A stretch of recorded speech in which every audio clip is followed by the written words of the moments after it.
Video on है sir, clear है तस्वीर? यस जी सर, सर। आवाज भी क्लियर है और वीडियो भी सर। चलिए, थैंक यू सर। मैं पेन और पेपर लेकर के बैठता हूँ सर। पेन पेपर लेके जो साथी जो कुछ बोलते हैं, जो लगता है कि मेरे काम की चीज है, मैं उसको राइट डाउन करता हूँ। और सिर्फ बोलने पे विश्वास मैं नहीं करता सर, मैं लाइफ में एक्सपेरिमेंट करने में यकीन करता हूँ। थ्योरी तो बहुत आसान होता है। मैं 3 साथी के बात को अभी यहाँ पे नोट किया हूँ। एक तो ये कि अलार्म लगा करके सोते हैं, जिस दिन से ज्वाइन किए हैं। ये जीएल पंडित सर ने कहा टाइम मेंटेन करने के लिए कितने एक्टिविटी करते हैं, ये सारी चीज उन्होंने शेयर किया। टाइम मैनेजमेंट जिसको करने दिया सर, दौलत उनके पास, धन उनके पास तो आना ही है। इस पर भी मैं अपनी एक बात रखूंगा। और ये पीएन पंडित सर ने कहा कि घर घर जाकर के सबको बताना है, बहुत अच्छी बात लगा। इस पर भी मैं अपनी बात रखूंगा। और हमारे राजेश सर ने कहा, राजेश ओझा सर ने, कि अवसर सबके पास आता है, हर घर में जाता। इस पर भी मैं अपनी बात रखूंगा। मैं सोचा था कुछ और बोलने के लिए, लेकिन ये 3 टॉपिक आया, तो 3 टॉपिक पे ही आज मैं सोचा कि अपनी बातों को रखूं सर। कहानी स्टोरी के माध्यम से जो बातें रखी जाती है वो बहुत इंस्पायर करता है सर। मोरल स्टोरी इसीलिए बनाया जाता है क्योंकि लिटरेचर का स्टूडेंट रहा हूं मैं। इसे मोटिवेशनल स्टोरी या स्टोरी के माध्यम से जो बात कही जाती है, मुझे भी समझ में आता है, लोगों को भी समझ में आता है। और मेरा प्रयास भी रहता है कि लोगों को उस कहानी के माध्यम से अपनी बातें पहुंचाने की कोशिश करूं। टाइम पे नहीं आना, अभी भी पार्टिसिपेंट हमारे हैं, वो सोए होंगे। टाइम पे नहीं आना या किसी भी काम को टाइम पे नहीं करना, और जो सिस्टम हम लोग कर रहे हैं इसको काम ना समझना, यही तो सबसे बड़ी भूल है सर। दुनिया में जो भी काम आप करते हैं, जहां भी करते हैं, टाइम को मैनेज करना पड़ेगा sir. Money, time is money. तो टाइम इज मनी कैसे है? TIME, time. तो टी से टाइम, समय। आई से इन्वेस्ट, इन्वेस्ट कीजिए। एम से मनी, पैसे कमाइए। ई से earn, time invest money earn. तो जब टाइम इन्वेस्ट करेंगे आप, तभी आपको मनी मिलेगा। टाइम इन्वेस्ट नहीं करेंगे तो बहुत सारे लोग अभी भी सोए हुए, बहुत सारे लोग अभी चौक चौराहे पे चाय की दुकान पे जाकर के सरकार बनाने और गिराने का काम करते होंगे। बहुत सारे लोगों के घर में क्या हो रहा है, ये किस्से कहानियां बुराइयां एक दूसरे का बतिया रहे होंगे। बहुत सारे लोग किसी के साथ साजिशें करते होंगे, किसी के गिराने के बारे में सोचते होंगे। ये हर इंसान अपने हिसाब से अपना काम करता है।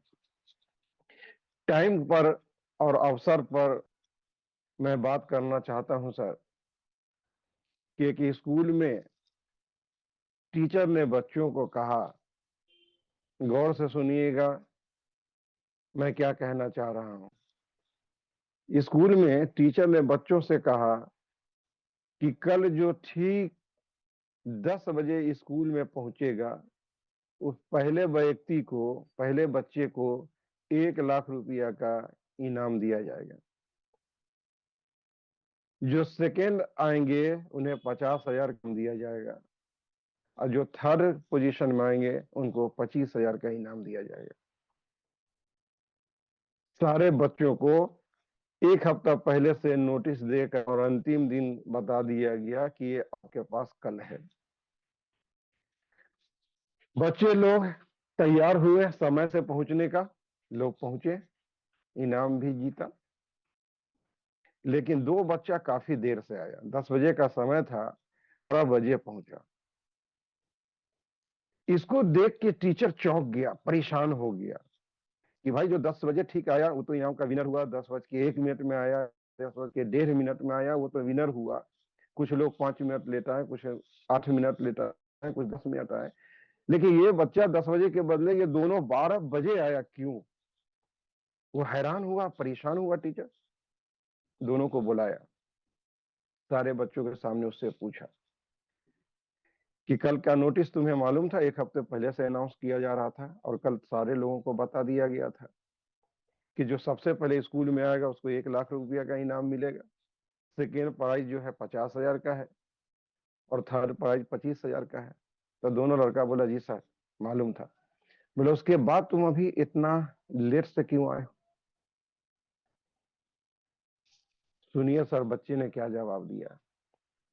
बच्चा ने कहा कि सर मेरे पास एक चवन्नी था, वो गिर गया था, बहुत प्यारा चवन्नी था मेरा, और उसको खोजने में सर हमको इतना लेट हो गया, क्योंकि वो प्यारा चवन्नी था, उससे हम छोड़ नहीं सकते थे। टीचर सर पीट लिया कि 1 लाख रुपया का, 50,000 का और 25,000 का 1 to प्राइज रखा हुआ है कि जो समय पे आएगा, सिर्फ समय पे आना था और कुछ नहीं करना था। इसको छोड़ करके उस चरन्नी के चक्कर में पड़ा रह गया। दूसरा लड़का से पूछा कि तुमको आने में क्यों लेट हुआ, तुम क्या कर रहे थे? तो उसके बोलने के पहले वो बच्चा बोला कि सर मेरा चवन्नी जो खो गया था उस पे ये लड़का पांव रख के खड़ा हुआ था, तो पांव रखे हुआ था। एग्जैक्टली हम लोग के जिंदगी में सर यही चीज है कि वो चवन्नी के चक्कर में बड़े से बड़े अवसर, बड़े से बड़े अपॉर्चुनिटी को हम मिस कर दे रहे हैं। तो जो समय को मेंटेनेंस नहीं कर रहे हैं, जो समय पे नहीं आ रहे हैं सर, वो अपने प्यारा चवन्नी के चक्कर में पड़े हुए हैं और उनकी जिंदगी में कभी भी बाहर नहीं आ सकती है। तो मौका को बनना पड़ेगा और घर घर जाकर के, जेपीएन पंडित सर ने कहा कि हमें और आपको बताना होगा, बिल्कुल बताना होगा सर। ये अपॉर्चुनिटी सबके पास लेकर के जाएंगे। कितने लोग बर्बाद हैं, कितने तबाह हैं, हमें उससे परवाह नहीं है सर। अपनी बातें, अपना पैगाम, अपना तो काम है कि जलाते चलो चिराग, अपना तो काम है कि जलाते चलो चिराग, रास्ते में खाह दोस्त या दुश्मन का घर मिले। वो दोस्त का घर है या दुश्मन का घर है, हमें उससे परवाह नहीं है, हमारे पास चिराग नहीं है, हम उनके घर तक लेके जाएंगे सर। कितने लोग जिंदगी में हमारे साथ आएंगे, कितने लोग नहीं आएंगे, इसका कोई परवाह नहीं करना है। ठीक उसी तरह कि एक समुद्र के किनारे में एक आदमी टहल रहा था,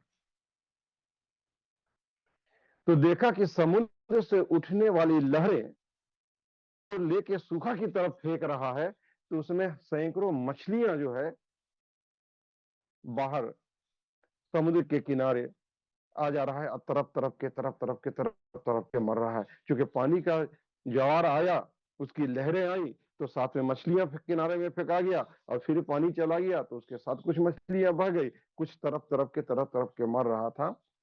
और वो टहल रहा था जो आदमी, उसको देख के मजा ले रहा था, मुस्कुरा रहा था, उसे बहुत आनंद आ रहा था कि मछलियां तड़प रही है, मर रही है। एक दूसरा व्यक्ति उधर से जाता है, वो तड़पते हुए मछलियों को देख के वो कड़ा उठता है, उसके अंदर की मानवता, इंसानियत जाग जाती है। वो तड़पते हुए मछली को उठा उठा करके और समुद्र फेंक रहा, समुद्र में पानी में फेंक रहा, मछली को उठा उठा के। जो पहले से टहल रहा था, आनंद ले रहा था, उसने ताज्जुब करते हुए उस आदमी की तरफ देखता है, बोलता है कि भाई साहब ये क्या कर रहे हो तुम? इतनी मछलियां तड़प रही, उठा उठा के फेंक रहे हो समुद्र में, इसके पीछे तुम्हारी क्या आइडियोलॉजी है? कितनी मछली का तुम जान बचा सकते हो, कितने को जीवन दे सकते हो? ये तो वो आदमी कोई जवाब नहीं देता है और मछली को उठा उठा के उस समुद्र के हवाले करता है, उठा उठा के समुद्र के हवाले करता है। क्या दर्द से होता है। वो फिर उसका मजाक उड़ाता है, भाई साहब इतनी मछलियां मर रही हैं, दो चार को तुम बचाने की कोशिश कर रहे हो, इससे क्या फर्क पड़ने वाला है? वो इंसान गुस्से से उठता है और 2 स्टार उठा के और जोर से समुद्र की तरफ फेंक, देख, ये देख 2 मछली पे फर्क पड़ रहा है। अगर तुमने भी 2 को उठा के समुद्र के हवाले कर दिया होता तो 2 पे फर्क पड़ जाता और 2 की जिंदगी बच गई होती। सर हजार रहे हैं, अगर उसमें 2-4 जा करके हम ये सिस्टम दे देते हैं और उनकी जिंदगी में बाहर ला देते हैं, उनकी जिंदगी को बचाने में कामयाब हो जाते हैं, उनके घर में खुशहाली लाने दे देते हैं, तो द ऑलमाइटी गॉड है ना सर, उसके बदले में न जाने कितने से नवाजेगा, कितना दे देगा, जिसका कल्पना भी नहीं कर सकते हैं। इतने लोग तड़प रहे हैं, हमें उसे परवाह नहीं है। इतना परवाह हमें जरूर रखता है कि तड़पते हुए, उठ भटकते हुए मुसीबत ज्यादा लोगों में से अगर हम 2-4 की जिंदगी में इस धरती पे इंसान बन के पैदा लेने का जो हक है उसको हम अदा करके इस धरती से जाएंगे सर। और तीसरी बातें, राजेश ओझा सर ने कहा कि अवसर सबके पास आता है, अवसर को पहचानने की जरूरत है। बिल्कुल एग्जैक्टली परफेक्ट है सर। हर इंसान के पास ईश्वर जो है एक अपॉर्चुनिटी देता है सर। इंसान बहुत शक्तिशाली, ईश्वर के द्वारा बनाई हुई तमाम चीजों में से सबसे शक्तिशाली अगर कोई कृति है ईश्वर का तो वो इंसान है। और इंसान के माध्यम ही इंसान के पास अवसर और विपत्ति जाएगा। 2 चीजें ईश्वर ने किसी को नहीं दिया, एक मौत और दूसरा रिस्क, रोजी रोटी।